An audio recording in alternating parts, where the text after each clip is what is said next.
ఎవరైతే దేవునిని ఆరాధించుతురో వారు లోకములో ఉన్న వాటిని విమర్శించరు. ప్రభువు ప్రాథమికంగా దేవుని ఆరాధించువారముగా మనలను పిలిచెను.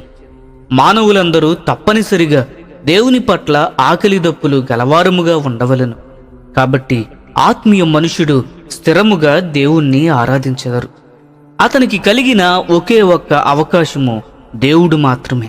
73వ కీర్తన 25వ వచనంలో చెప్పబడినట్లు, అతను భూమిపైన గాని పరలోకములో గాని దేవుని కంటే ఎక్కువగా కోరుకొనడు. అతనికి దేవుని కంటే ధనము పెద్దదిగా ఉండదు. దుప్పి నీటి వాగుల కొరకు ఏ విధంగా ఆశపడునో అదేవిధంగా ఆత్మీయ మనుషుడు దేవుని కొరకు ఆశపడును. తీవ్రమైన కరువులో ఉన్న వ్యక్తి ఏ విధముగా నీటి కొరకు దప్పిక కలిగి ఉండునో అదే విధముగా ఆత్మీయ మనుషుడు కూడా దేవుని కొరకు దప్పిక కలిగి ఉండును. ఆత్మీయ మనుషుడు అతని సొంత సౌకర్యములను విలాసముల కంటే ఎక్కువగా దేవునితో ఐక్యమొగుటకు ఇష్టపడును. అతను ప్రతిదినము దేవుని స్వరము వినుటకు ఎంతో ఆశపడును. దీనికి భిన్నంగా ఎవరైతే ధనమును మరియు విలాసములను ఆరాధించుదురో అటువంటి వారు ఎల్లప్పుడూ వారి జీవితములలో ఏదో ఒక విషయమును బట్టి ఫిర్యాదు చేసేవారుగా ఉంటారు. అయితే ఆత్మీయ మనుషుడు కేవలము దేవుని మాత్రమే కోరుకొనును. ఎందుకనగా దేవుడు ఎల్లప్పుడూ ఆయనలో ఉండును. కాబట్టి అతడు ఫిర్యాదు చేయుటకు ఏమీ ఉండదు.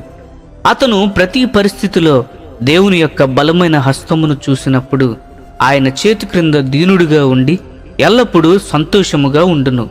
ఆత్మీయ మనుషుడు దేవునితో నిరంతర సంబంధము కలిగి ఉన్నప్పుడు అతని వ్యక్తిగత జీవితమును కొనసాగించుటకు ఎటువంటి న్యాయ ప్రణాళికలను కలిగి ఉండాలని కోరుకొనడు. కాబట్టి దేవునిని అతను జీవవృక్షముగా చూసినప్పుడు అతని మనసు మంచి చెడ్డల తెలివినిచ్చు వృక్షమును ఎన్నటికీ కోరుకొనడు. క్రీస్తు ఎడల ప్రేమను ధ్యానించి ప్రేరేపించబడిన వ్యక్తి లోకమునకు సంబంధించిన ద్వితీయ స్థాయి వస్తువుల కొరకు తప్పిపోకుండా ఉండును.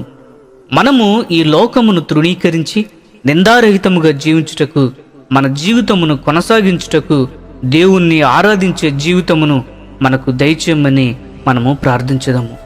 ఈ సందేశములు మీకు ఆశీర్వాదకరముగా ఉన్నట్లయితే లైక్ చేయండి, సబ్స్క్రైబ్ చేయండి, అనేకులకు షేర్ చేయండి.